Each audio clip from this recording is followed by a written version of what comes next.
Assalamualaikum warahmatullahi wabarakatuh.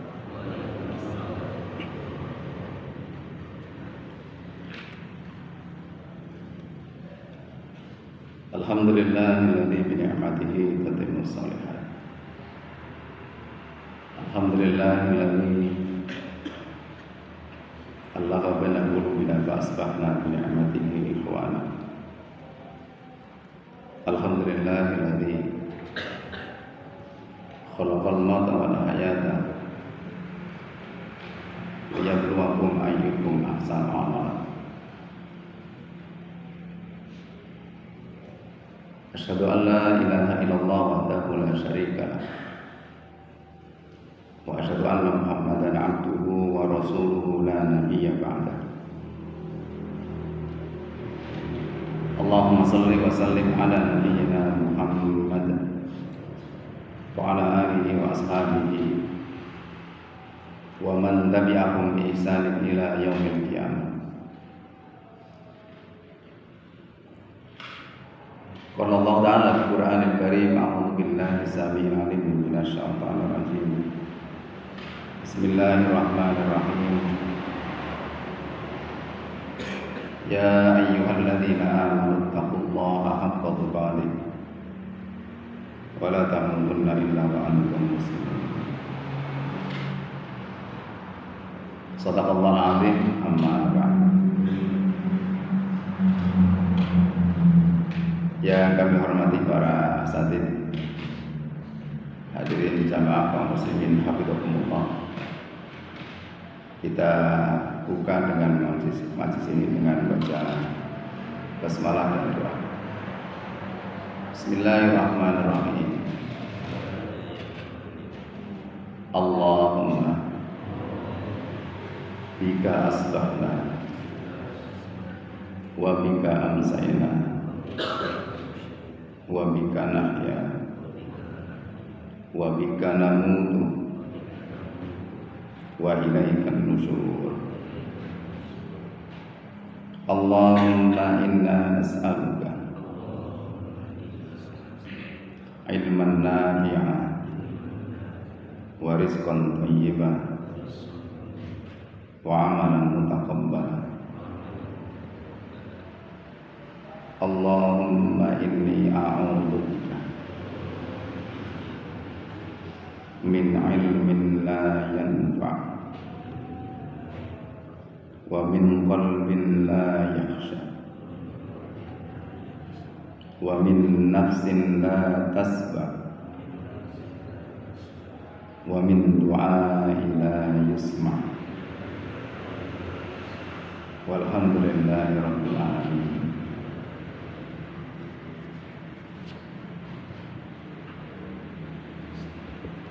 Hadirin kaum muslimin hafidhakumullah.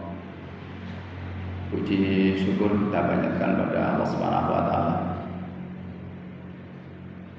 dengan segala limpahan nikmat yang Allah hadirkan.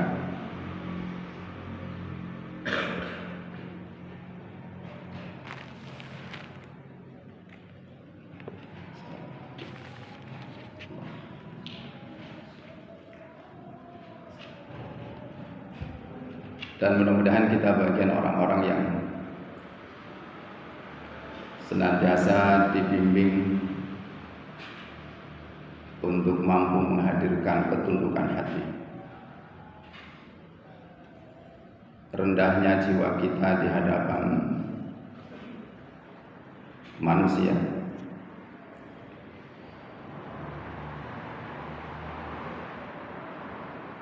karenanya kemudian Allah Subhanahu wa taala memberikan bimbingan kepada kita untuk senantiasa melakukan satu ibadah yang ini bukan ibadah mahdhah, yang tata caranya, kaifiatnya, bacaannya, syarat rukunya itu diatur dengan panduan syariat. Ini juga bukan ibadah muamalah, hal-hal yang berkaitan dengan interaksi kita dengan manusia yang juga syariat menghadirkan panduannya. tapi ini ibadah yang akan mengantarkan kepada hati kita itu akan tahu siapa diri kita di hadapan Allah Subhanahu wa taala dan bagaimana kemudian sikap kita kepada Allah. Allah menyebutnya dengan tafakkur dan tadabur. Disuruh memikirkan apa-apa yang diciptakan oleh Allah Subhanahu wa taala, membuat kita mengingat Allah sampai akhirnya kemudian kita mengatakan Rabbana ma khalaqta hadza batila. Ya Rabb, tidak ada sesuatu yang kau ciptakan itu sia-sia. Merenungi yang dimaksud. Dan salah satu di antara proses awal sesungguhnya sebelum Rasulullah Sallallahu Alaihi Wasallam itu menerima wahyu, maka Rasulullah kemudian seringkali melakukan satu aktivitas yang disebut dengan tahannus. Ta'abbud maknanya, bentuknya adalah cukup merasa dengan Allah Subhanahu wa taala. Hadirin, agar ini nanti mengasah jiwa kita semakin suci, agar tidak meletup potensi kesombongan. Makanya kemudian banyak di antara ayat-ayat Allah mengatakan falyangdur. Maka perhatikan. Salah satunya Allah mengatakan dalam surah At-Tariq, falyangduril insanu mimma khuliqa mimma indafiq yakhruju min bainis sulbi wat tara'ib. Apa maknanya hadirin? Ini agar kita jangan sombong hadirin. Kita ini oleh Allah mengatakan falyangduril insanu mimma khuliq. Perhatikanlah, maka perhatikan dari apa Allah menciptakan kita itu. Dengan apa? Air yang hina yang keluar dari aurat, masuk ke dalam aurat, keluarnya dari aurat.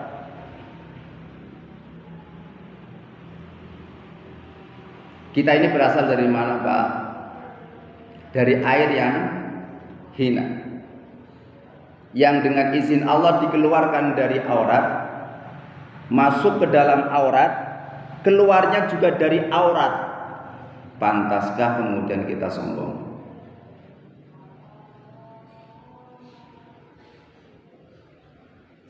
Pantaskah kita sombong? Malu harusnya. Kita sumbernya, kata Allah, asalnya dari sesuatu yang orang merasa tidak suka, jijik.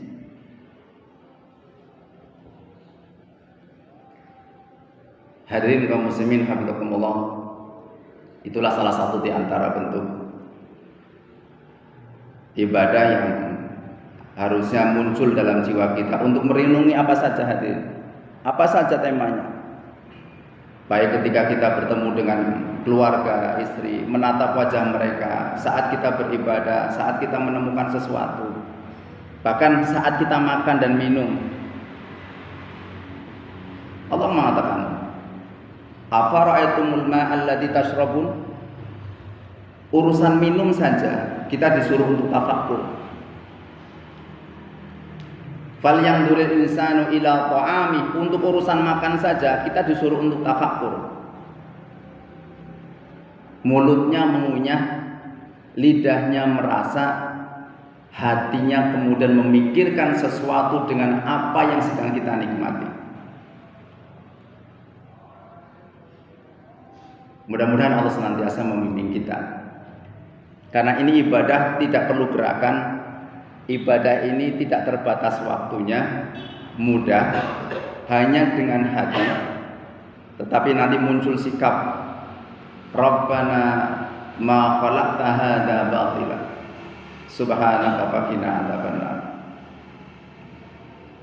Salawat dan salam semoga Allah limpahkan pada uswatun hasanah Rasulullah sallallahu alaihi wasallam, keluarga, sahabat dan para pengikutnya yang istiqomah ila yaumil akhir. Hadirin kaum muslimin hafizakumullah. Kita akan melanjutkan pada saat Rasulullah sallallahu alaihi wasallam masih berada di asuhan Halimatus Sa'diyah. Kita akan masuk kepada salah satu di antara peristiwa yang pernah terjadi ketika Rasulullah masih di Bani Sa'ad dalam asuhan Halimatus Sa'diyah, yaitu peristiwa tentang pembelahan dada. Pembelahan dada.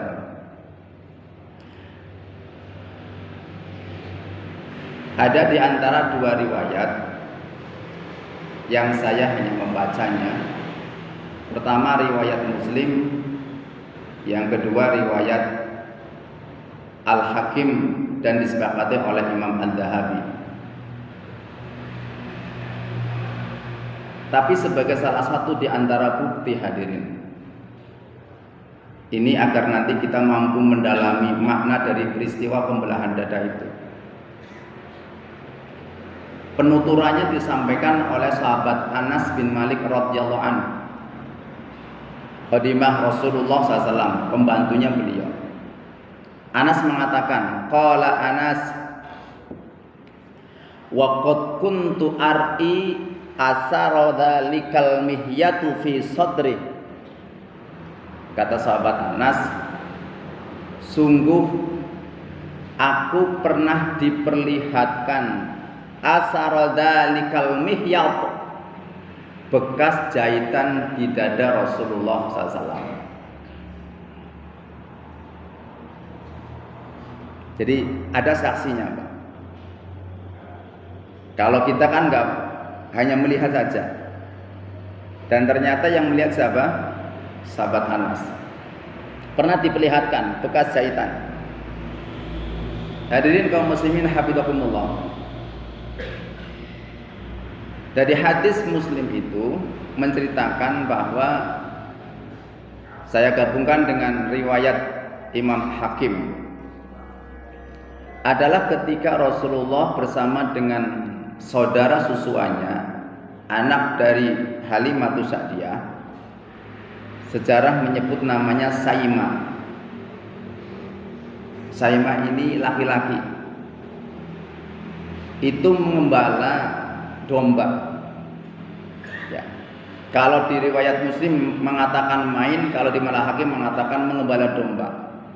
Saat berdua itu mengembala domba, ternyata berdua Rasul dan kemudian saudara susuannya tidak membawa bekal makanan. Lantas kemudian Rasul mengatakan, ambillah makanan dari ibu. Maka saat kemudian Saima atau saudaranya kemudian pergi meninggalkan Rasulullah SAW, sementara Rasul masih berada di gembalaannya itu, Rasul mengatakan, kalau di riwayat Muslim itu didatangi oleh dua bayangan putih, tapi penuturan Rasulullah SAW di hadis dari Al-Hakim itu mengatakan datang dua burung yang disebut dengan burung nasar. Wujudnya burung, karena burung itu bersayap. Dan Allah sendiri mengatakan bahwa malaikat itu bersayap. Ada yang sayapnya 2, ada yang sayapnya 3, ada yang sayapnya 4. Tidak usah dipikirkan, kok kalau 2 wajar, 4 wajar, kok 3. Nah itu enggak usah dipikirkan kita. Kalau pikiran kita berarti enggak ya, sutang gitu, enggak kayak gitu. Sementara malaikat Jibril itu sayapnya 600. Sayapnya 600. Kalau satu sayap saja, kalau gambarkan satu sayap saja itu dibentangkan, itu ufuk timur dan barat tertutup oleh sayapnya. Tahu ya Pak wujudnya seperti apa? Gambarannya saja. Lantas dua bayangan tadi wujud tadi itu kemudian menangkap Rasulullah SAW, kemudian melantangkan, dan kemudian membelahnya. Di riwayat Muslim mengatakan kemudian mengeluarkan isi jantungnya, kemudian mengatakan hadu syaitan minka, ini bagian setan yang ada pada dirimu. Kemudian dicuci di sebuah bejana emas dengan air zam-zam. Kalau di riwayat Hakim mengatakan dicuci, dibilas dengan air salju. Jadi saya sampaikan agar nanti kita nggak usah kaget kok ada yang perbedaan. Nggak ada. Air salju. Kemudian dibilas lagi dengan air dingin. Lantas kemudian dimasukkan dan dijahitlah. Jadi proses pembedahan jahitan tanpa anestesi ya Pak Dokter, itu sudah pernah terjadi di zaman Rasulullah. Kok bisa ya? Ada di antara generasi tabi'in atau sahabat itu pernah diamputasi tanpa kemudian dianestesi. Baik hadirin rahimakumullah. Setelah itu kemudian lantas ditimbang. Dalam riwayat mengatakan, Imam Daimi mengatakan bahwa sebelum dimasukkan itu, maka malaikat Jibril, kalau dalam sebuah riwayat Muslim mengatakan malaikat Jibril itu memerintahkan kepada malaikat yang lain untuk memasukkan as-sakinah, ketenangan jiwa. Setelah kemudian dijahit, ditimbang. Rasulullah berada di satu timbangan, ditimbang dengan 1000 umatku, kata Rasulullah. Jadi sudah diperlihatkan Rasulullah ditimbang dalam satu timbangan, sementara timbangan yang lain itu 1000 umatku. Sampai Rasul mengatakan, aku khawatir kalau di antara sebagian mereka itu akan menjatuhi tubuhku. Tapi justru yang terlihat adalah, kata malaikat, ternyata bobot Rasulullah itu lebih berat. Hadirin kaum muslimin hafizakumullah. Sampai akhirnya kemudian Sayyimah datang dan melihat kejadian itu, maka kemudian mengatakan,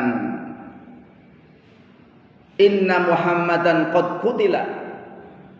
Sesungguhnya Muhammad telah dibunuh. Tetapi dalam riwayat lain mengatakan bahwa Sayyimah itu memiliki adab dalam membahasakan memanggil Rasul. Panggilannya akhi Quraisy. Jadi panggilannya saudaraku Quraisy. Hadirin kaum muslimin hafizakumullah. Itulah yang menyebabkan atau sebuah alasan yang akhirnya Rasulullah SAW itu kemudian dikembalikan oleh Halimatus Sa'diyah kepada ibunya. Ya. Kalau dalam riwayat lain sesungguhnya ibunya sudah berusaha untuk mengambilnya diasuh kembali itu. Tapi karena merasa ada banyak keberkahan dan kebaikan dari sejak mengasuh Rasulullah SAW, kemudian Halimatus Sa'diyah berusaha untuk mempertahankan. Tapi karena sebab itu kemudian disebutkan oleh Rasulullah menuturkan, Halimatus Sa'diyah menyiapkan pelana kendaraan, Rasulullah didudukkan di depan, usianya kurang lebih maksimal. Riwayat lain berbeda pendapat. Ada yang mengatakan 2 tahun 3-4 bulan, ada yang mengatakan yang masyhur adalah Rasulullah pembelahan dada itu di usia 4 memasuki usia 5 tahun. Diantarkan oleh ibunya, diserahkan. Oleh Aminah ditanya, kok tiba-tiba dikembalikan? Bukankah engkau yang kemarin berapa waktu yang lalu menginginkan agar Muhammad tetap dalam asuhanmu? Maka diceritakan apa yang terjadi pada diri Muhammad itu. Nah, hadirin, ketika Aminah mendapatkan kisah tentang penuturan yang terjadi pada diri Rasulullah SAW dengan peristiwa pembelahan dada itu, sama sekali hadirin tidak menampakkan kekhawatiran. Justru yang kemudian disampaikan oleh Aminah kepada Halimatus Sa'diyah, ibu susuannya, adalah sikap optimis dan memberikan harapan serta ketenangan bahwa itu tidak sebuah masalah yang besar bagi Muhammad. Kenapa? Karena ibunya kemudian menyampaikan, inni ra'aitu kharaja minni nurun lahu adha'u qusur sam. Yang disampaikan oleh Aminah adalah bahwa aku melihat ketika aku dalam kondisi mengandung itu, keluar cahaya dari diriku yang itu menerangi semua istana yang ada di Syam.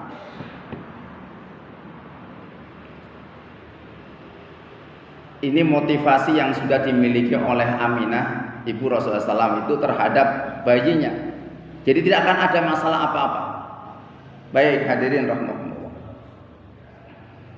Itulah salah satu di antara peristiwa yang ada pada kehidupan Rasulullah di saat beliau diasuh oleh Halimatus Sa'diyah. Sekarang yang menjadi pembahasan buat kita adalah kita dalami apa makna dari peristiwa itu. Hadirin kaum muslimin, hafizakumullah.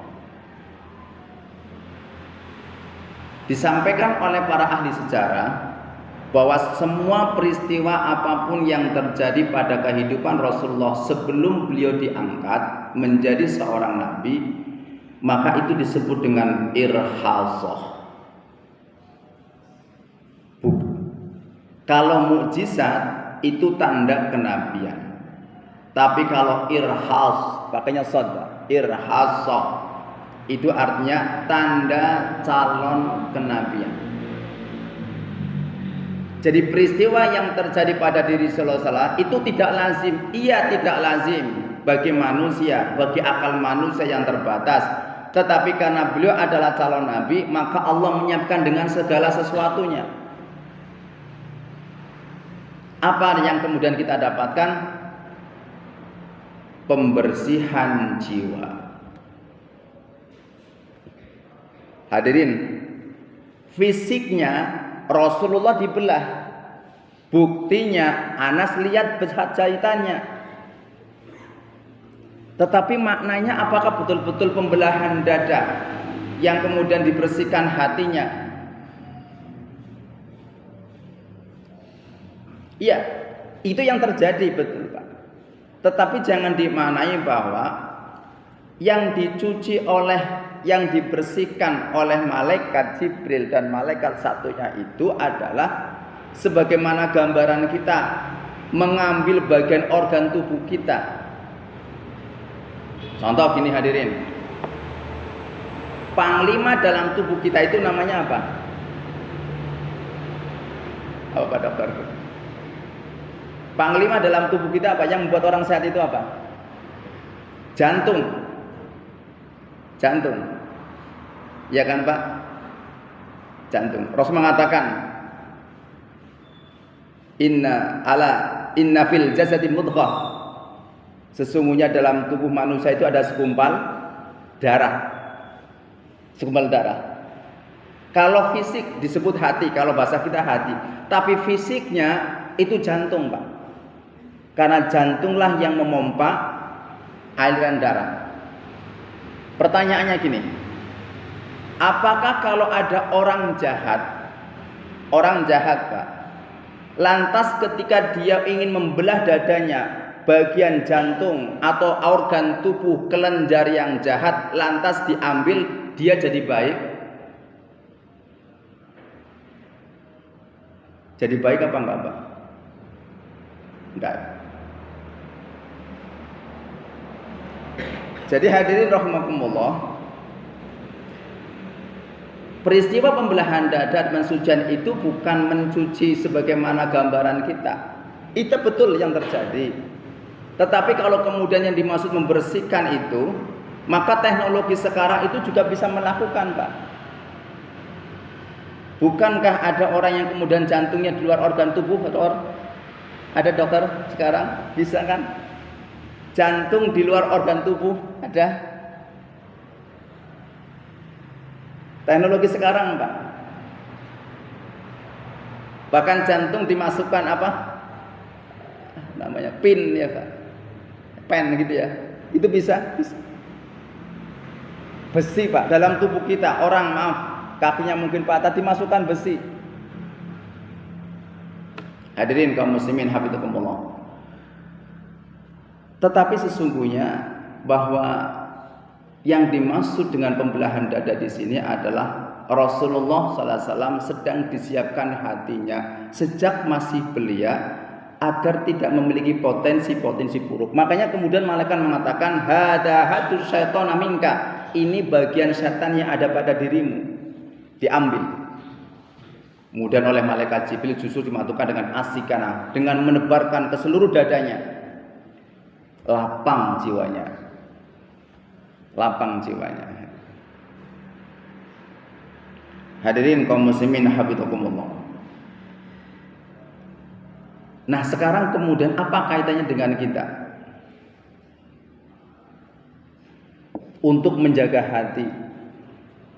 Karena yang disampaikan adalah ketika malaikat Jibril mengatakan ini bagian setan darimu. Jadi ada sumber setan, Pak. Nah, sumber setan kita itu di mana? Berada di aliran darah. Inna syaitana yajri minidam. Sesungguhnya setan itu mengalir di dalam aliran darah. Apa yang mengalir di dalam aliran darah itu? Saripati makanan. Maka salah satu di antara yang tadabbur yang bisa kita ambil di dalam ayat-ayat Allah Subhanahu wa taala ketika Allah Subhanahu wa taala mengatakan ya ayyuhan nas kulu mimma fil ardi halalan thayyiba. Allah memerintahkan kepada manusia apa? Manusia. Berarti yang kafir juga sama. Apa? Kulu mimma fil ardi halalan thayyiba. Orang kafir saja, orang kafir hadirin yang tidak diikat oleh Allah Subhanahu wa taala dengan syariatnya itu diperintahkan untuk makan yang halal. Halalan thayyiba. Bahkan thayyib, baik. Halal dari sisi syariat, thayyib kemanfaatannya. Kenapa hadirin? Oke lah, kalau misalnya untuk halal itu selesai di kita insyaallah Pak. Mudah-mudahan ya Pak ya. Halal itu selesai. Tapi thayyib hadirin.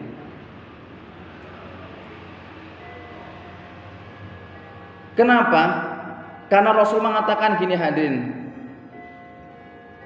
Lahmun nabata min sukhtin fannaru aula biha. Kata Rasulullah, daging yang tumbuh dari sumber makanan yang haram, ini kata Rasulullah SAW, maka neraka adalah tempat layak untuk dia kembali. Maka tugas kita adalah kalau Rasulullah SAW itu sudah dibersihkan jiwanya, hatinya dari potensi-potensi gangguan setan, maka itu artinya di usia yang masih belia, anak-anak kita itu dimulai untuk terjaga makanan bukan sekedar thayyib tapi juga halal. Kalau boleh menjadi evaluasi, berat mana Pak menjaga yang halal dengan yang thayyib buat kita?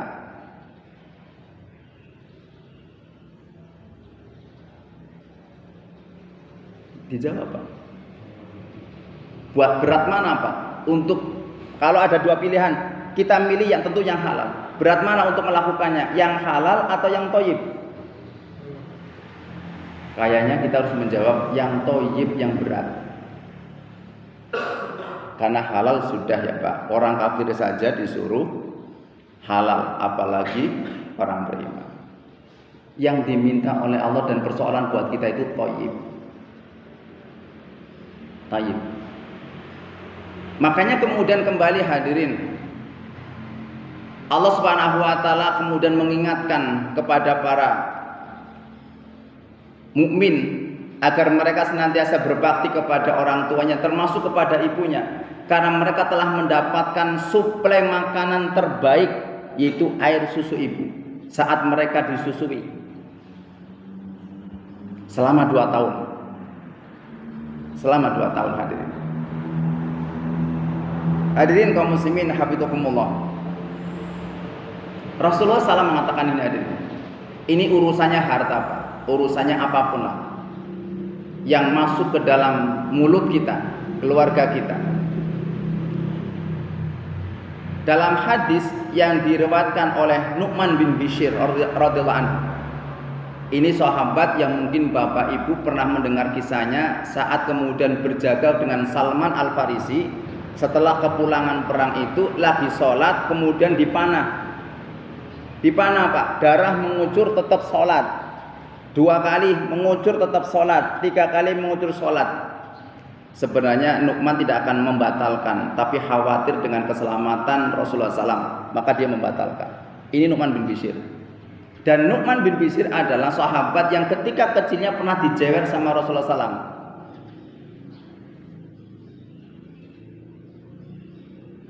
Agar ini Pak ya. Jadi Rasulullah pernah jewer untuk mengingatkan. Kenapa dijewer? Karena tidak amanah. Ya. Disuruh bawa buah anggur dimakan.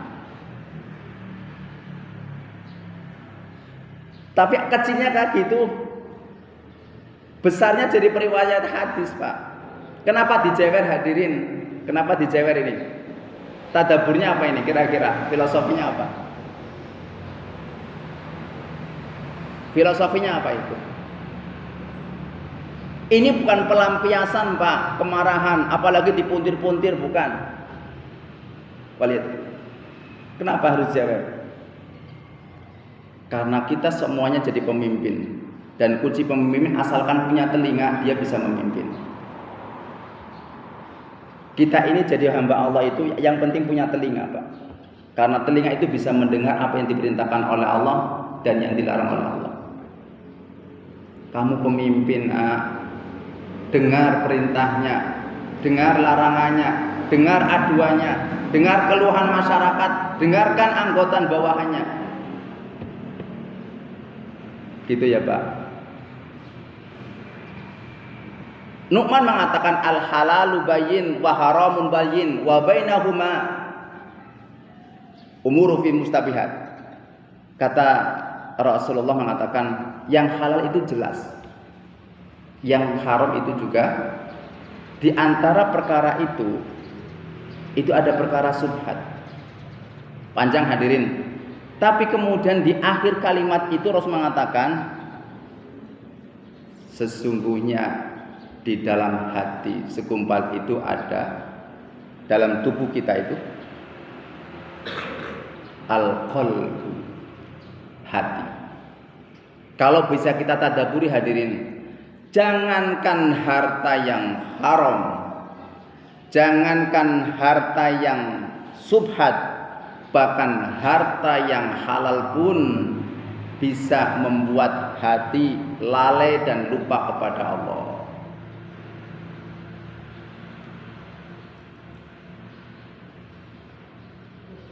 Hadirin, ini renungan buat kita. Jangankan harta yang haram Pak, jangankan harta yang subhat, harta yang halal pun hadirin, kalau tidak dipegang dengan dari tangan-tangan orang yang soleh, maka itu bisa melupakan dan membuat kita lari dari Allah Subhanahu wa taala. Baik hadirin kaum muslimin hafizakumullah. Itu yang pertama. Kemudian yang kedua hadirin, tadi sampaikan bahwa kenapa Rasulullah SAW kemudian dibelah dadahnya? Ini sebagai tanda kemaksuman, persiapan seorang nabi yang disebut dengan irhas. Apa? Karena Rasul nanti akan mengemban beban urusan yang sangat besar, syariat itu. Maka hadirin rahimakumullah, salah satu yang kemudian yang dilakukan oleh Allah Subhanahu wa taala kepada Rasul dalam usia yang masih belia, Pak. Ini kalau anak sekolah itu masuknya sekolah mana ini? KBI gitu ya. Kelompok bermain. Iya. KB kelompok bermain. Itu sudah disiapkan hadirin. Apa? dibersihkan secara maknawi, dan kemudian di dalamnya adalah dengan cara pendekatan fisiknya dengan dibelah dadanya. Hadirin kaum muslimin hafizakumullah. Maka hadirin, kita akan melihat kalau seorang manusia sudah suci hatinya, salah satunya tadi hadirin, tazkiyatun nafas kita itu dengan tafakur. Tapi kita lihatlah contoh betapa lembutnya hati Rasulullah, jiwa sakinah, ketentraman dalam jiwa seorang Rasul kita, Rasulullah SAW itu, kalau boleh dikatakan Pak, gini,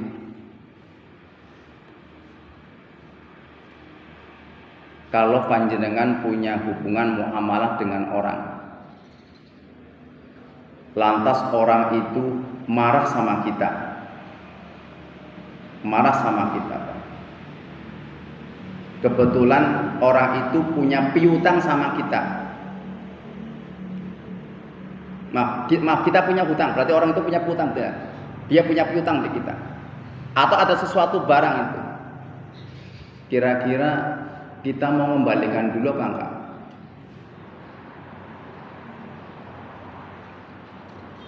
Dia punya barang, sesuatu yang kemudian kita gunakan, lantas orang itu benci sama kita.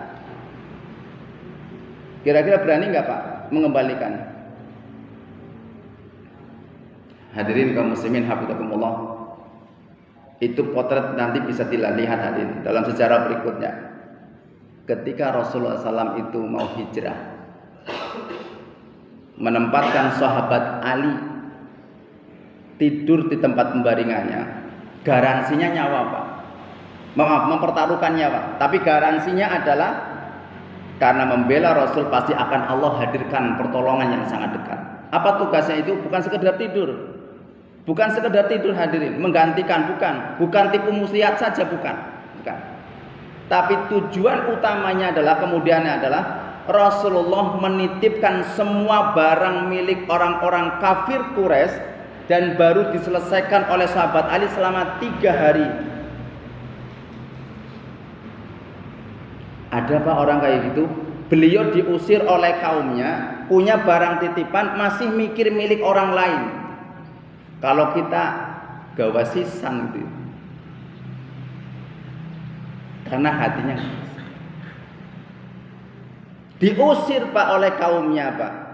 Di saat mereka mempercayakan amanah kepada beliau, tapi karena sebab hatinya pesombong itu tertutupi oleh penyakit kesombongan, mereka tidak menerima dakwah Rasulullah SAW.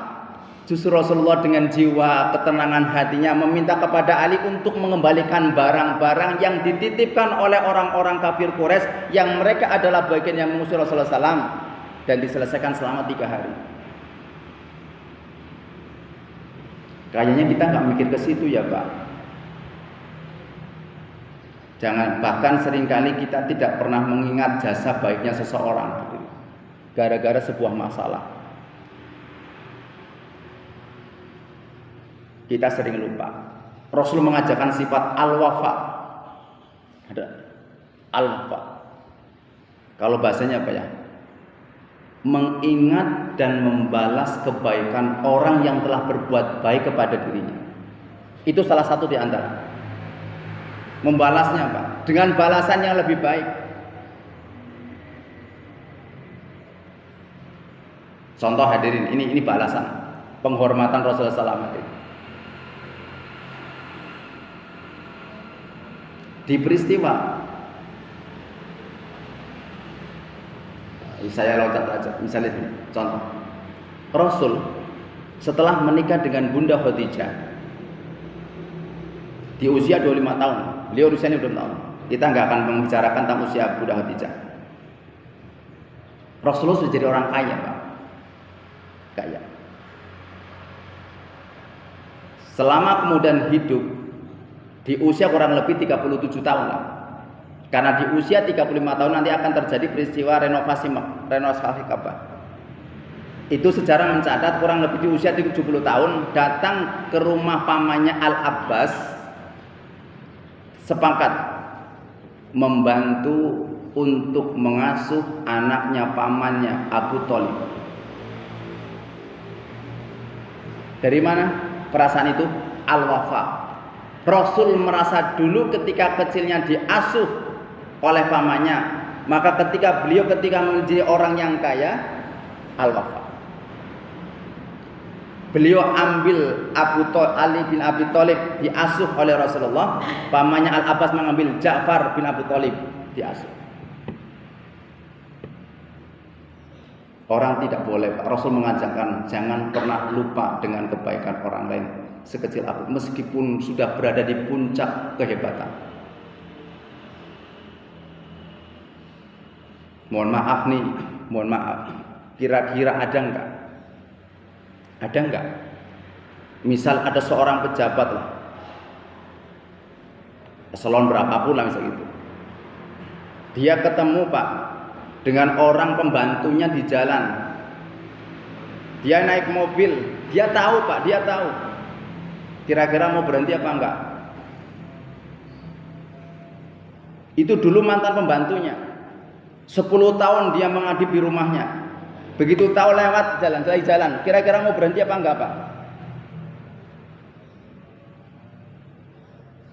Barang-barang Pak, belajar. Saat Rasulullah di puncak kejayaan tahun 8 Hijriah, peristiwa Fathu Mekah, Rasulullah naik unta Pak, dengan merunduk dengan ketawadhuan yang sangat. Coba, orang kafir itu sudah lunglai Pak. Sampai ketika Rasul mengatakan dengan kalimat, tahukah kalian apa yang aku akan perbuat kepada kalian?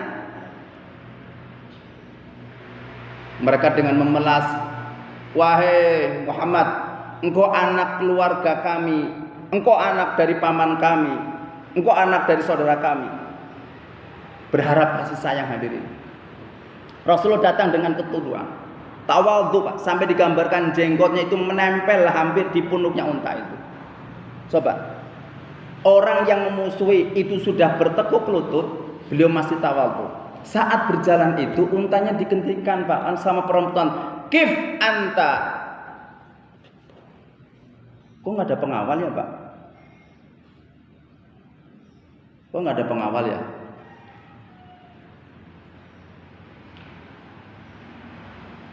Rasul berhenti hadirin. Perempuan tua, tidak dikenalinya wajahnya.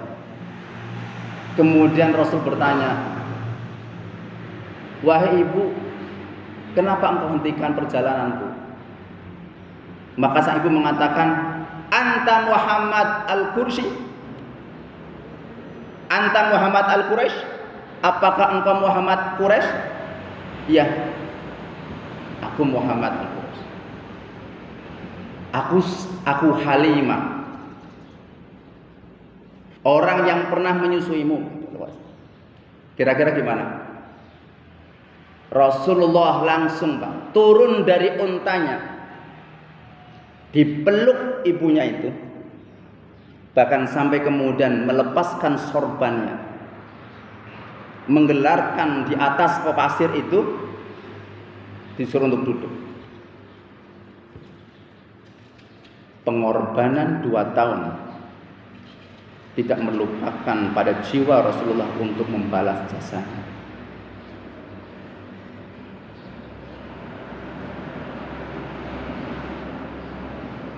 Pernahkah kita memeluk ibu kita? Pernahkah kita melepaskan jaket baju kebesaran kita? Kalau 2 tahun saja Rasulullah mendapatkan asupan ASI, beliau rela kehormatannya Pak, sorban yang melambangkan kehormatan seorang Rasul lagi Pak, rela dihamparkan untuk diduduki oleh wanita yang saat itu masih kafir. Orang tua kita bukan kafir, tapi mungkin kita merasa jijik dengan bau mulutnya. Bahkan kita merasa jijik untuk menghabiskan sisa makanannya.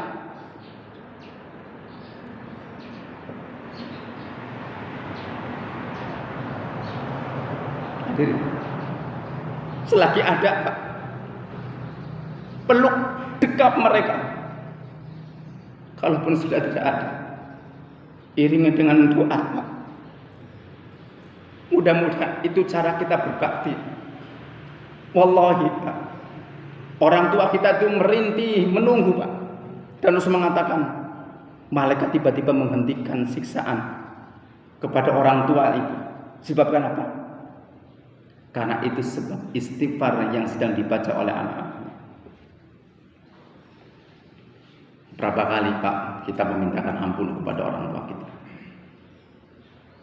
Sehari berapa kali? Kalau hanya untuk 5 kali sekali waktu, apakah cukup? 2 tahun Rasulullah ingin mempertontonkan dari para sahabat, kalau terhadap ibu susuannya saja beliau rela melepaskan sorban, menggelarkan tikarnya itu untuk diduduk. Kemudian mengajak, salah satu balasannya adalah mengatakan, ibu tidakkah masuk Islam? Maka ibu mengatakan, asyhadu alla ilaha illallah wa asyhadu anna muhammadar rasulullah. Begitupun dengan saudaranya Saimah, ketika dia menjadi tawanan dalam perang melawan orang masyarakat Taif itu, ketika tawanan kemudian mengatakan, itu saudara kandangku, akhi Quraisy. Kemudian sahabat mengatakan, ya Rasulullah, ada mengatakan dia adalah saudaramu, panggil dia. Ketika ada hadapan kemudian Saimah mengatakan, akhi Quraisy Muhammad. Ya, aku Quraisy, aku Saimah. Kemudian disuruh masuklah, anta taslim, tidak kau masuk Islam? Maka kemudian saya pun masuk Islam. Asyhadu alla ilaha illallah wa asyhadu anna muhammadar rasulullah. Balasan Rasulullah bukan sekedar penghormatan, tapi menunjukkan keselamatan dunia akhirat kepada Halimatus Sa'diyah dan saudara susunya Saimah. Allah, Pak, jangan pernah melupakan jasa baik orang lain. Dan yang harus disadari, boleh jadi hadirin, kebaikan yang sekarang kita dapatkan ini, apapun yang kita rasakan, itu sesungguhnya adalah kebaikan orang-orang yang pernah mengenal kita. Dan boleh jadi adalah itu rintihan doa orang tua kita dan doa orang-orang soleh yang kemudian diberikan, dan kita tidak tahu siapa yang mendoakan kita. Allah senantiasa ingat jasa dan kebaikan orang lain, dan ada keinginan untuk membalas lebih dari apa yang diberikan. Bapak Ibu hadirin rahimakumullah. Pelajaran yang lain hadirin, peristiwa pembelahan dada ini adalah sesungguhnya mengajarkan kepada kita bahwa Allah lah yang menciptakan sunatullah. Karena Allah yang memiliki, karena Allah yang mengatur, maka Allah bisa merubah sunatullah. Apa misalnya? Contoh, orang mati bisa hidup lagi apa enggak? Orang mati itu bisa hidup. Sunatullahnya orang kalau mati bisa hidup lagi apa enggak? Tidak bisa hidup lagi. Tapi karena Allah yang memiliki sunatullah itu, maka dengan izinnya Nabi Isa alaihi salam yang mukjizatnya itu bisa menghidupkan orang yang sudah mati kurang lebih sekitar 4.000 tahun. Dalam sebuah riwayat ditanya, salah satu di antara ketika kemudian sudah dihidupkan dengan izin Allah Subhanahu wa taala dengan mukjizatnya Nabi Isa bertanya, yang ditanya apa? Bagaimana rasa sakitnya ketika sakaratul maut? Apa jawabannya? Sampai sekarang masih terasa sakitnya. Allah. Kita itu pernah sakit mungkin, Pak. Luka. Bahkan mungkin ada antara saudara kita ada mungkin karena luka bakar, tubuhnya mungkin sampai rusak, sakit luar biasa. Tapi setelah sembuh terasa lagi apa enggak, Pak? Kita pernah pusing luar biasa, vertigo mungkin lah, vertigo. Itu orang sudah, atau orang pernah jatuh, Pak, misalnya, pas kena tulang ekornya itu. Tapi bismillah, ketika sembuh masih terasa sakitnya enggak? Jasad ini mengatakan sampai sekarang rasa sakitnya itu masih terasa. Hadirin, itu sunatullahnya orang mati tidak bisa hidup kembali. Tapi karena Allah pemilik sunatullah, maka Allah bisa menghidupkan lewat Nabi Isa mujizat dari kenabian. Begitu juga ketika api itu membakar Nabi Ibrahim. Ya narukuni bardan wa salaman ala Ibrahim. Wahai api, dinginlah kamu dan selamatkan Ibrahim. Api itu membakar apa Anda? Membakar, panas, akan menghancur. Tapi Allah yang memiliki sunatullah, Allah bisa merubah sunatullah itu. Makanya kalau kemudian sekarang, tidak usah heran kalau dulu ada pembelahan dada, iya itu fisiknya, itu dipersaksikan menjadi bukti. Bahkan sekarang tadi sampaikan, orang bisa menempatkan, para ahli kesehatan kemudian bisa menempatkan organ jantung di luar tempat. Bahkan saudara kita Pak Ustadz Sodik, kita doakan anaknya dan berikan beliau kesabaran. Itu buang hajatnya bukan lagi di tempatnya.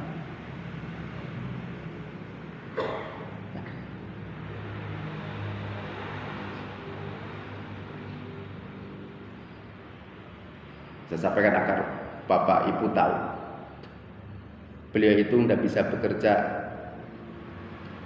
karena harus menemani anaknya. Setiap harus kasih suntik insulin Pak. Maaf, agar kita tahu Pak, satu bersyukur, yang kedua mendoakan. Mendoakan siapa? Keduanya, yang sakit diberikan kesabaran, ketabahan, dan begitu juga keluarganya.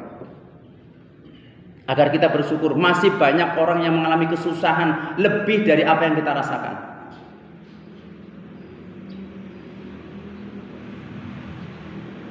Kita hidup normal hadirin, menikmati apa saja dengan mudah. Karena itulah kemudian muncul rasa apa Pak? Empati. Orang itu memberi, berbagi itu bukan karena dia berlebih, tapi karena dia pernah merasakan betapa sakitnya kalau tidak memiliki dan tidak mendapatkan. Kalau berbagi itu karena dia lebih umum Pak, wajar orang namanya berbagi karena dia punya kelebihan. Tapi justru Rasulullah mengajarkan Pak, Rasul itu berbagi, menghabiskan semua hartanya, itu karena beliau punya pengalaman betapa sakitnya jadi anak yatim, betapa perihnya jadi orang miskin. Maka kalau sukses jangan jumawa, kalaupun Allah berikan ujian jangan putus asa. Rasul kita telah memberikan keteladanan yang besar. Hadirin kaum muslimin hafizakumullah, itu diantara beberapa. Sudah suruh Pak? Sudah 1 menit ya sudah Pak, insyaallah ya. Maksudnya sudah lebih dari 10 menit ya. Ya sudah cukup ya Pak ya, insyaallah. Ya nanti ada pada pelajaran hadirin. Insyaallah nanti pertemuan depan kita akan mengambil apa sih ibrohnya. Insyaallah setiap ini saya berusaha untuk menyampaikan pesan-pesan para ahli ilmu tentang di setiap tema kehidupan Rasulullah. Kalau membagi itu ada urutan sejarah hadirin. Rasulullah sebelum menjadi seorang Rasul itu ada 9 kali usia kehidupan Rasulullah dengan penuh pelajaran yang berbeda. Usia 0 katakanlah sampai 4 tahun dengan Halimatus Sa'diyah ada pelajaran sendiri. 4 tahun dengan sampai 6 tahun ada pelajaran dari ibunya. 6 tahun dengan kakeknya selama usia 8 tahun. 8 tahun dengan pamannya. Dan nanti semua peristiwa yang ada. Mohon maaf Bapak Ibu kalau ada keterbatasan dan kekurangan serta kesalahan, itu semata-mata kealpaan dan kebodohan kami. Allah dan Rasulnya berlepas dari itu semuanya. Kita akhiri dengan hamdalah. Alhamdulillahirabbil alamin. Subhanakallahumma wa bihamdika asyhadu an la ilaha illa anta astaghfiruka wa atubu ilaik. Assalamualaikum warahmatullahi